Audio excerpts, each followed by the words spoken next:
अस्सलाम वालेकुम। सानिया टाइम्स में खुश आमदीद। उम्मीद करती हूँ आप सब खैर खैरियत से होंगे। जैसे ही सीज़न चेंज होता है तो हम उस हिसाब से कपड़े भी लेते हैं। और मैंने ये 2 सूट लिए हैं जो कि खद्दर स्टफ़ है।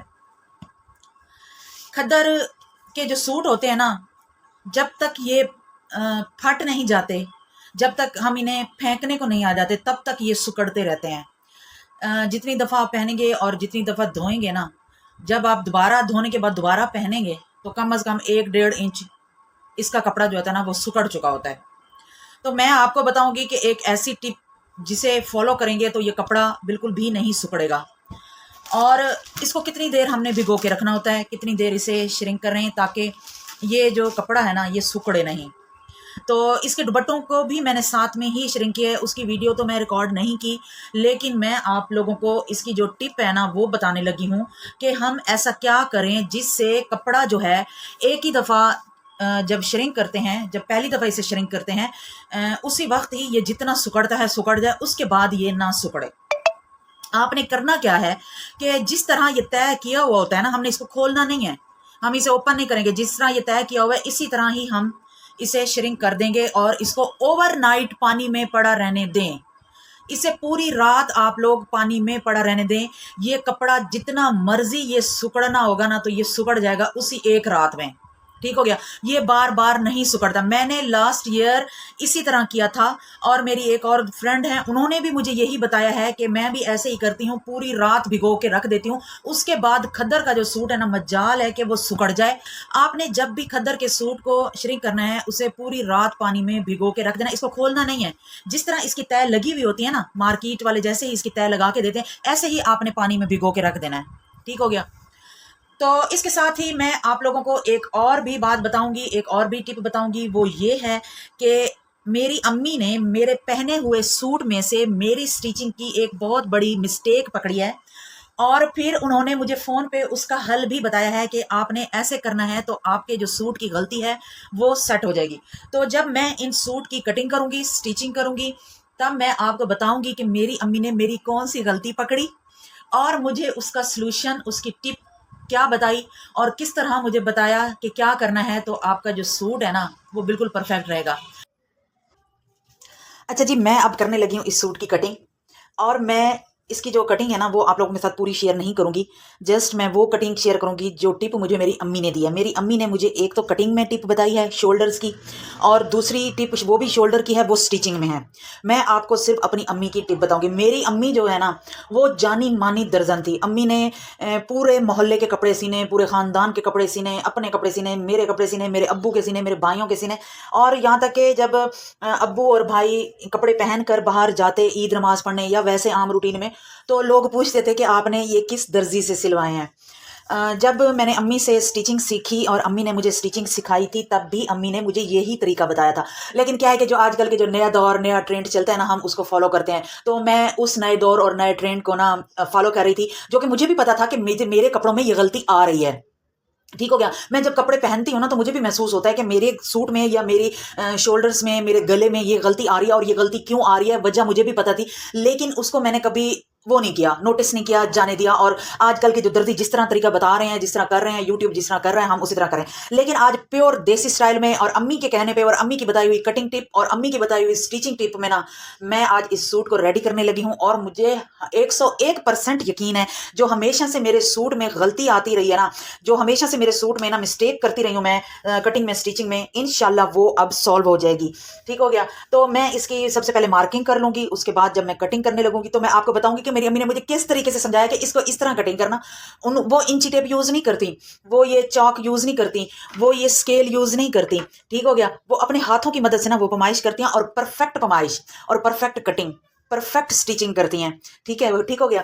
तो आज मैं आपको अपनी अम्मी के तरीके से भी बताऊंगी कि अम्मी ने कहा इतने इतना कम रखना है, इतना ज्यादा रखना है, इस तरह करना है, उस तरह करना है। और आजकल के जो दौर में चल रहे होते हैं ना इंची टेप को लेकर, उस तरीके से भी मैं बता दूंगी आप लोगों को। उम्मीद है आपको मेरी वीडियो अच्छी लगेगी। कर ली है और उसके बाद अब मैं इसकी कटिंग करने लगी हूँ, जो टिप मुझे मेरी अम्मी ने बताई। हम भी यहाँ पे ना इसको जो फ्रंट दामन होता है उसकी हम डीप कटिंग करते हैं, और हम इसे डीप कटिंग बोलते हैं। अम्मी ने मुझे कहा कि एक उंगल फ्रंट वाला दामन ज़्यादा कटिंग करनी है। अब जो हमारे अल्फाज हैं और जो मेरी अम्मी के सादा से अल्फाज हैं, हम कहते हैं कि 1/2 इंच हमने इसकी डीप कटिंग करनी है। अम्मी ने कहा 1 उंगल, मैंने बताया ना कि वो इंची टेप और ये चीज़ें यूज़ नहीं करती, वो हाथों की मदद से इंची टेप, उनके हाथ जो है ना वो इंची टेप है। तो अम्मी ने कहा 1 उंगल इसकी जो है ना वो ज़्यादा कटिंग करनी है। हमारी हो गई डीप कटिंग और अम्मी की हो गई ज़्यादा कटिंग। अब मैंने करनी है पूरी 1 उंगल, और ये 1 उंगल जो बन रही है ना, ये चौड़ाई है पूरे इंची टेप की। ठीक हो गया। हम इसको इस तरह रखेंगे और मैं अपनी अम्मी की टिप को फॉलो करते हुए मैं इसे इसी तरह ही मार्किंग करूंगी। ये 1 उंगल ही हो गई। ठीक हो गया। ये हो गई पहली टिप। अब मैं आप लोगों को बताऊंगी अम्मी की दूसरी टिप, वो स्टिचिंग के दौरान बताऊंगी, वो भी शोल्डर की है। कर लेनी है इसी तरह कटिंग।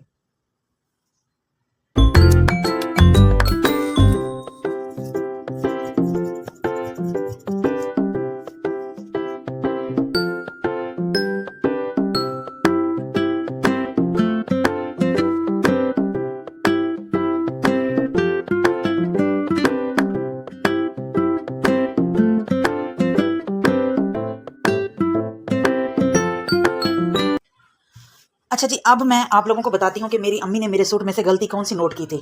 मेरी अम्मी ने मेरे पहने हुए सूट में से ये गलती नोट की कि जो मेरा फ्रंट साइड वाला जो गला है, जो मेरा गला है ना, वो बार बार पीछे की तरफ जा रहा था। ठीक हो गया। ये उस गलती का हल अम्मी ने बताया है। पहला पहला हल था कटिंग में, दूसरा हल है स्टिचिंग में। वो फिर आप लोगों ने वीडियो को फुल वॉच करना है, आपको टिप अच्छी लगेगी। स्टिचिंग का, कटिंग का सब सेम है, लेकिन जो स्लीव्स जोड़ने का तरीका है ना वो अलग है। तो आपने वीडियो को फुल वॉच करना है। इंशाल्लाह आपको मेरी अम्मी की जो टिप है वो पसंद आएगी। अच्छा जी, मैं आपको एक बात क्लियर कर दूं कि मैंने इसकी स्लीव्स अटैच कर ली हैं, और मैं आप ना वो वीडियो बनाना भूल गई कि इसको अटैच कैसे करना है। इस वीडियो को कंप्लीट होते होते तकरीबन 1 डेढ़ माह हो गया है, तो ज़ाहिर है फिर चीज़ें याद नहीं रहती। मैं स्टिच करने बैठी और मैंने ना इसे अटैच कर ली, लेकिन जो टिप है मेरी अम्मी की बताई हुई वो मैं आपको यहाँ पे क्लियर कर देती हूँ कि हमने ये स्लीव्स किस तरह अटैच करनी है। हम पहले फिटिंग की सिलाई लगाते हैं, उसके बाद फिर हम स्टिचिंग ये कंप्लीट करते हैं स्लीव्स की। आप चाहे पहले अटैच करें या बाद में अटैच करें, दोनों सूरतों में आपने क्या करना है कि ये देखें, यहाँ पे आपको एक कट नज़र आ रहा होगा। ये बैक साइड है दामन की, ये बैक वाला गला है ना, ये देखें ये बैक साइड है। मैंने इसे पूरा 1/2 इंच पीछे करके कट लगाया है, और जो स्लीव का सेंटर होता है वो तो ऑटोमेटिकली सेंटर में होता है। ये देखें, इसकी क्रीज से आपको पता चल रहा होगा कि इसका सेंटर यहाँ पे है। बैक दामन पे हमने 1/2 इंच पीछे करके कट लगाना है, और फिर स्लीव का सेंटर और जो शोल्डर का सेंटर है उसको आपस में मिलाते हुए हमने इसकी जो स्टिचिंग है वो कंप्लीट कर लेनी है। अच्छा, एक और बात, यहाँ पे क्या होगा, जो स्लीव्स का सेंटर है ना वो भी 1/2 इंच ऑटोमेटिकली फ्रंट वाले दामन पे आ जाएगा। इस बात का कंफर्म हो जाएगा कि आपकी जो स्लीव्स है वो बिल्कुल सही अटैच हुई है, और ये पीछे की तरफ गला नहीं जाएगा। जिस तरह आप पहनेंगे आपकी शर्ट उसी तरह ही फिट रहेगी। अब ये देखें, ये देखें, ये जो सिलाई है ना, ये स्लीव्स का सेंटर है, बंद वाली सिलाई है। अब ये देखें, ये फ्रंट वाला दामन है, ये 1/2 इंच के बराबर इसकी सिलाई यहाँ पे आई, ये जोड़ वाली सिलाई है, और ये सेंटर वाली सिलाई है। ये देखें 1/2 इंच, पौना इंच ऑटोमेटिकली ये स्लीव्स की दामन के ऊपर आया है, और इधर से स्लीव्स का जो सेंटर है इधर से पीछे चला गया, और इधर से जो सेंटर है वो 1/2 इंच आगे आ गया। ये इसकी खास निशानी है। और इसकी जो डिजाइनिंग है वो गला है वो मैंने इस तरह बनाया है, बहुत इजी है, कोई मुश्किल काम नहीं है। यहाँ पे मैंने ये भी अटैच कर दिए हैं, और इंशाल्लाह इस गले का जो डिज़ाइन है, तरीकाकार है, वो नेक्स्ट किसी वीडियो में शेयर करूंगी। और स्लीव्स पे मैंने इस तरह सेंटर लेस जोड़ी है, और फिर इसके नीचे पल्टा भी अटैच किया है। इसे मैंने बिल्कुल इस तरह फिनिशिंग के साथ बनाया है। ये वाला फैब्रिक है ना, इसको मैंने खाली नहीं छोड़ा, इसके नीचे पल्टा लगा के इसे डबल किया है ताकि इसकी जो थिकनेस है ना वो बरकरार रहे, और इसका जो डिज़ाइन है ना वो इसी तरह प्यारा लगेगा। अगर इसको मैं सिंगल इसको अटैच करती ना, एक तो यहाँ पे चुन्नट्स बनती, खिंचाव पड़ता, और इस तरह इसकी ग्रेस नहीं आनी थी। और इसका जो दामन है इस पे भी मैंने इसी तरह डिज़ाइन बनाया है। ये देखें, ये भी इसका डिज़ाइन यहाँ पे रखा है, यहाँ पे भी मैंने लेस लगाई है, और इधर भी मैंने लेस लगाई है। ये दोनों तरफ से ये देखें फिनिशिंग के साथ है, और साइडों से मैंने पाइपिंग के साथ मैंने अटैच किया है, और यहाँ पे मैंने पाइपिंग को इस तरह फोल्ड करके लगाई है ताकि यहाँ पे मुझे एक्स्ट्रा पट्टी ना लगानी पड़े, और यहाँ से ये जगह फटे नहीं। और इसके साथ साथ मैंने अम्मी का भी सूट स्टिच किया है, उसकी जो डिज़ाइन है वो मैंने किस तरह स्टिच किया है वो भी मैं आप लोगों को इसी वीडियो में बताती हूँ, दिखाती हूँ। और उम्मीद करती हूँ कि आपको ये वीडियो अच्छी लगी होगी, आपको इस टिप की समझ आ गई होगी कि जिनका गला बार बार पीछे को जाता है उन्हें खास तौर पे ये मसला होता है। अच्छा, ये बात मुझसे लाइव भी कई बार पूछी गई है कि इसका क्या हल है। मैं पहले भी कई वीडियोस में बता चुकी हूँ कि इसका यही हल होता है कि जो स्लीव का सेंटर है, हमने स्लीव के सेंटर को इस ये तीरे की इस सिलाई के बराबर नहीं रखना, हमने 1/2 इंच पीछे करके स्लीव्स को जोड़ना स्टार्ट करना है। फिर जाके आपका जो गला है ना वो बिल्कुल परफेक्ट बैठेगा, कभी भी आपका गला पीछे की तरफ नहीं जाएगा, अपनी जगह पे ठहरा रहेगा और जबरदस्त इसकी लुक आती है। अगर गला बार बार जाए, इंसान बार बार शर्ट को पकड़े आगे की तरफ करे ना, वो भी अजीब लगता है। अगर वीडियो समझ आ गई है, वीडियो अच्छी लगी है तो प्लीज़ वीडियो को लाइक कर दें, शेयर भी कर दें और कमेंट भी कर दें। तो अब मैं आपको दिखाती हूँ अपनी अम्मी का जो सूट मैंने स्टिच किया है, उसकी मैंने वीडियो नहीं बनाई। जब मैंने सूट स्टिच कर लिया था फिर मैंने थोड़ी सी उसकी क्लिप बना ली है। अम्मी के पास मैंने सूट भेज भी दिया है। अम्मी को सूट बहुत पसंद आया और मज़े की बात, अम्मी को यकीन भी नहीं आया कि वो सूट मैंने स्टिच किया है, क्योंकि मैंने अम्मी का सूट फर्स्ट टाइम स्टिच किया है जब से मैं स्टिचिंग करने लगी हूँ।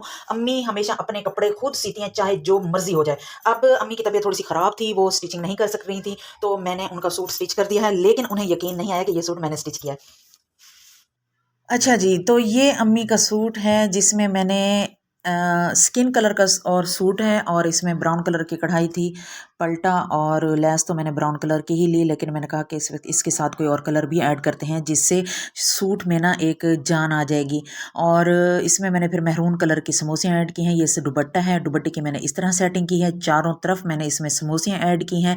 थोड़े थोड़े फासले पे 2-2 समोसियाँ मैंने एक साथ इसमें अटैच की हैं। बहुत प्यारी लुक आ रही थी दुपट्टे की, इतना ज़बरदस्त इसका डिज़ाइन बनकर रेडी हुआ ना कि मैं आपको बता नहीं सकती। और ये है जी शर्ट, इसमें सिंपल गोल गला बनाया है, वी शेप में गोल गला था।